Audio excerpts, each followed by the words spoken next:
Hi for another episode. And today, my name's Jim Wortham. I've been writing poetry since the 60s.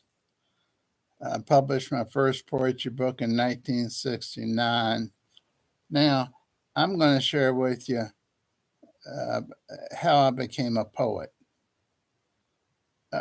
First of all, and is this going to be very spontaneous? I'm not reading. I don't even have a note, a five by three note card. So this is spontaneous. And maybe some things will be repeated more than once, but anyhow, I always want to be a poet. I thought that'd be romantic. Wouldn't you think that'd be romantic to have a cabin on several acres of land, a pond, and a boat out there, and your girlfriends, and you could go out on the boat and eat. And I'd have a guitar. I'd sing romantic songs to the girl, read my poetry. That's the life, isn't it? And I'd be selling my poems to magazines, the New Yorker, the uh, all those different magazines that at that time included poetry and would pay you pretty well for it. May I say this? Of all the magazines that were popular, that published E. Cummings and Sandberg and all those other people, all of them were rejected. So I didn't make any money from those magazines. I did make money from magazines, and we'll go into that if I don't forget by the end of the this video. In fact, I'll make it a point. If you listen to the end, I'll tell you how I made money consistently from magazines. I hope I remember. Hey, let's go with it now. I, I was a teenager. I go to Louisville Public Library, and I happened to go across the library section. There were several rows of in the library section of the poets. And here's how we did it. I say we, royal we, me, I, and myself. This is how I did it. I would go through each book and see if I could relate to it. Well, you know, and I know that when you're introduced to poetry in school, you can't relate to it. I'm going to prove this. It's not going to take hard to prove it. How many times did the teacher ever tell you, I want you all to find the meaning of this poet's stanza? How did he end it? What did he mean when he said this in that stanza? Well, honey, teacher, if you don't know, why are you even teaching us this poet? That's why most people would turn off. And others would write so vague that at first I thought if I wanted to be a poet, I was going to have to be abstract, make it to where were going to have to think it out over several days. Until I ran into some drunks who were poets. I could call them professional poets because they lived the poetic life. In front on the side of the library, there were benches, okay, and then the benches had people, bunch of men sitting there all the time with a sack with whiskey in it, passing it back and forth and talking. So, man, that's a life. School's not the life. I wasn't in school on Saturdays, so I could enjoy it with them. I said, they said, boy, what you up to? I said, I want to be a poet. I don't want to work a regular job. I want to be a poet. I'm going to be like you all. Just sit around, write a few words on a scrap sheet of paper, send it into the New Yorker, Saturday Times, or whatever they got going on, whatever magazines were being published back then. Harper, Saturday Evening's Post, you name it. I said, well, you're hanging out with the right people, because we have had poems published by them. Guess what I did every Saturday? Okay. The first few hours, I go in the library to the poetry collection, and I would, at that point, you could check out as many books as you wanted if you had a library card, and I did. I'd have a handful of poetry books that I could relate to. I mean, they actually used everyday language. No abstract trying to figure out what that last stanza meant or what the first stanza meant. So if I could relate to them, I took the poem, the book of poems home, and then bring them back the next Saturday. But after I picked up the poems and the poetry books, rather, I go out and I'd sit out there with the drunks, and we talk about life. He said, number one, don't put one unnecessary word in a poem. Leave the word I out if you can. They gave me certain rules to follow. Keep it brief. Don't ramble. Wow, I've always rambled. You can tell, can't you? I'm a rambler. So this was a new challenge.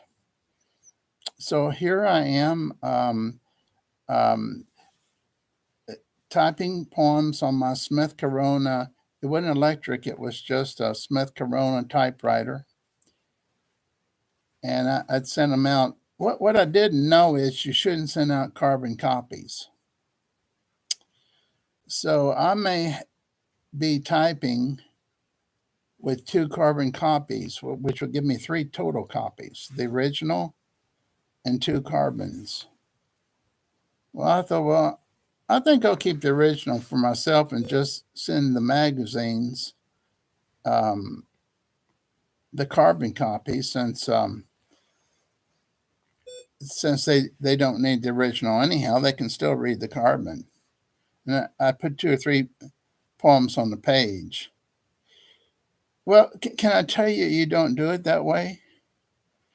They want 1 original poem per page, no mistakes,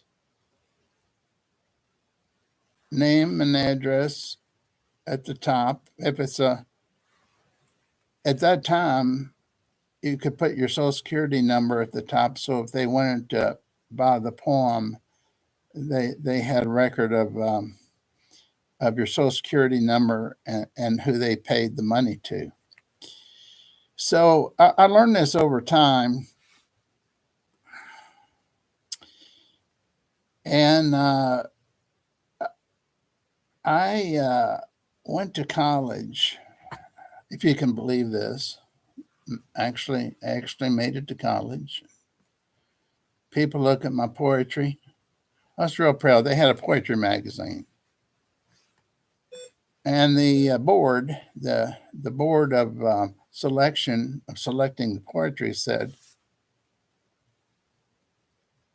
we don't publish stuff like this. I don't know what you were thinking, but we just don't publish like this. It's not abstract enough.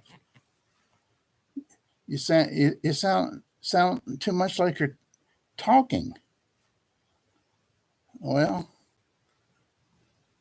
that discouraged me enough to not bother them anymore. When the magazine came out, it came out 3 times a year, 4 times a year. A stack of my poetry was published in it. So I guess people did like the way that I used everyday language and was not abstract. Somebody on that board decided this guy can be understood. So that was my first introduction. Okay.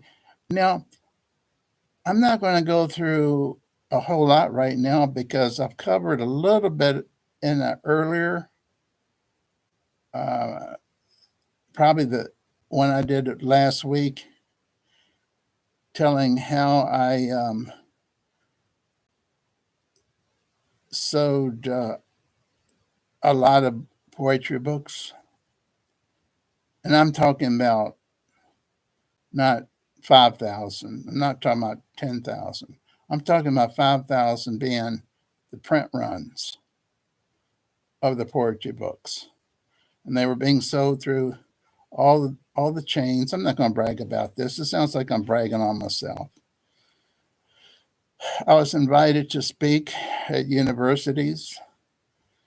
I was sometimes had books ordered from other countries, English-speaking countries, of course. I'm thinking right off the hand, Canada, Australia, believe it or not, part of Africa. Let's see, was there any other country I can think of? No, my mind's kind of blank right now, but I was surprised. And in some video, I'll tell you how they found out about my books, but not right this minute because I'm going to make this one a short one because yesterday it went over an hour. Okay, so from there I went to college, and I borrowed money, and I went to another college. Kentucky Southern College almost fell out. I could say I failed out, and I was getting ready to join the Vietnam War. That's how much I hated college. Okay, hate to say it. I am not academic. So all of a sudden I decided, I think I'm just going to try to transfer to Western. Western was in my state of Kentucky, and my brother had gone there. My mother had gone there. I drove down there and met the registrar, and he said, well, we can take all but the F's and the D's. You'll have to do those over. And I looked at him like, are you senile? Did you look at the other grades, the C's, and you're saying I can transfer A's, B's, and C's to another college? Yep. So I published the book, When Twilight Begins, sold 1,000 copies instantly, starting at their bookstore and selling them to every gift shop, every store, gift store that I could drive to. And then the next time, that was 1974. Well, let's see, 1969 when Twilight Begins comes out. And then I go flat broke. In 1974, I think I published a book called I Believe in Love. That one got worse reviews. It got reviews like this. We would never recommend a book like this to our audience. So I sold 1,000 of them. Nationwide, by the way, that we're talking about finding unique ways to sell. And I'm going to tell you one way I did it. I subscribed to magazines that were poetry magazines, and a lot of times they had the poet's name and address in it, or sometimes just the poet's name. So I had an advertisement, one-page advertisement for $1 with my picture on it. It's 1974. Take that back, 74? Yes, it was. I'll show you the ad here in another video. Just one page. Put a few poems on it. Said, I'll autograph it for you. $1, okay? The first 2 books I had, $1. And I got orders from Canada. We became pen pals because their address was in a magazine. Back then, postage was cheaper. So I didn't care if it was Canada or another country. If I had enough money to pay for the postage, I would send them a letter saying that, I'm just starting out as a poet, and I would like to for them to just take a look at the poetry that's on the page, and if they like it, I'll send you an autograph one. I'll pay for the postage. It's $1. I pay for the book. I pay for the postage. Going out to Canada, going out to South Africa, or going out to Australia. It didn't matter. It was $1 for everybody. The library started ordering it because I sent copies to Book List, to Library Journal. It wasn't even these weren't good enough looking books to even consider listing in these type of magazines. So libraries started ordering. This was during the first 4 years of my college. And then I decided I was going to put out, I met a poet by the name of Peter McWilliams after a while. He's the same age I was. He unfortunately died of AIDS, and I really liked him. We weren't connected in that way. We were, in fact, I didn't know his situation, his preference, until his last book came out. Picked it up at a it was not Borders, but it was B. Dalton's. And I thought, my friend Peter McWilliams has another book out, and this one's hardback. And I turned around the back of it, and it had his biography, but he was dead. He died from AIDS. And it was a gruesome death because in California, where he lived, it was not legal. And he was trying to get it legalized.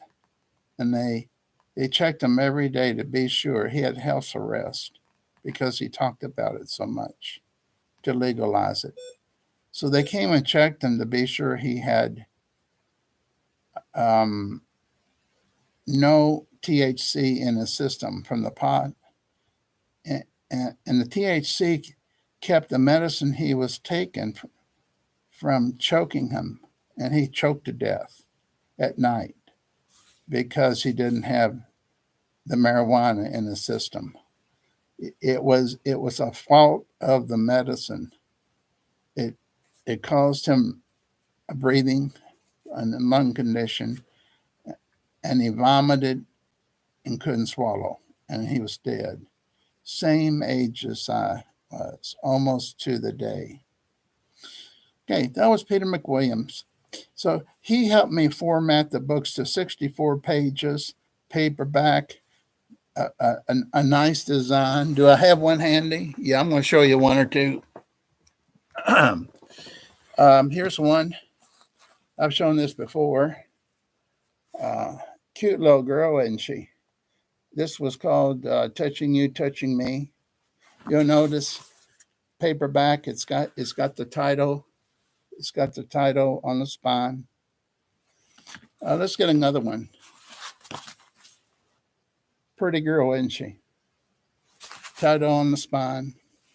This is important so that bookstores, when they put it in the shelves, people can read the title and your name. And then recently, I'm not stuck on women for covers, but here's one. This is a newer book. thicker. Let's get one more. No more girls, but you'll love this one. Christmas is coming up. This is a pretty cover for Christmas, isn't it? So the titles are, just so you'll know, I had a series of hippie titles. I was a hippie then. So this was the time of love, the season of love. So I had the autumn of love, summer of love, spring of love, and this one's the winter of love. And they I hate to say it, but I got better over time, and but not much better. I'll share with you this. The worst letter I got was from a professor. Now, I have been invited by professors, okay, to speak and to read. This one professor said, "I'm writing this letter to tell you never to consider writing again, that your poetry is not poetry. And I do not want people reading stuff like you write." Okay, what did I write? I mean, I'm sorry I offended you. Here's just one. I'm just going to read one tonight. The world spins too fast. The world spins too fast for gentle people. My closest friends ran the race. We were going to have it all. We grew tired and did not keep in step. Where was the race to, anyhow? Where were we going to end up? Was there a basket of gold or a promise of health or wealth or friends that we'll have forever? That's the type of stuff I wrote. Now, I'm going to tell you what I said in the beginning, because I still remember it, how I got published in magazines. I was turned down by every major academic and popular magazine in the country that I sent poetry to. All of a sudden, I ran into magazines for youth. Specifically, the youth magazines were published by religious publishers. They were magazines, devotional magazines. And to keep kids interested in reading the devotional magazines, they put in photographs or pictures and poetry. Well, I started sending them out. And all of a sudden, here comes $10. Here comes $15. Here comes $25. We'll take 3 of these that you sent. Here, we're going to give you $10 a piece. That's $30. We're only going to take one this time, but we want you to send a whole bunch more because we think our audience is going to love you. Now, you got to realize this was not the academic group, and this was not the adult group. This was the group that went up to possibly 18, but maybe started more like 13 or 12. And the editors and I communicated with just nice notes. And then one day, there were several of them from Nashville, these publishers. Why Nashville? That was where some of the religious publishers published their regular books, like Broadman Press. I think that was a Baptist publisher. So if I could get hold of religious magazines or youth-oriented magazines, I knew that was probably the level I was writing for. And they would always, after a while, send back the ones they didn't want and keep the ones they wanted and then close the check. I hope you enjoyed this session. There's a lot more to be said than learning from drunks and selling to religious publications. But like I said, this was not planned, completely spontaneous. You don't even see a note card in my fingers, do you? I'm afraid this is the way it's going to be.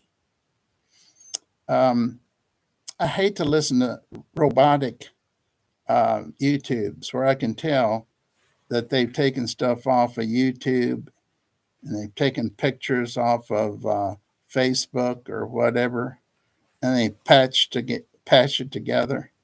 I want to see some expression. If a guy's got a red hat, let me see it. If a guy's got a beard, there's a reason for the red hat. Someone hacked up my hair. My haircut was bad, so I'm gonna see about buying more hats, and you'll be able to maybe like some of the hats better. Okay, it's been a pleasure talking to you. If you've made it this far, if you care to, put a thumbs down. I mean, a thumbs up if you want to. It doesn't make any difference because I don't know if you liked it or not. So I want you to be truthful. And a subscription probably means more than a thumbs up because one day, maybe 50 years from now, I'll have enough videos to where I'll make $10 or $15 a week to eat with. And you be good. And you have a good day tomorrow.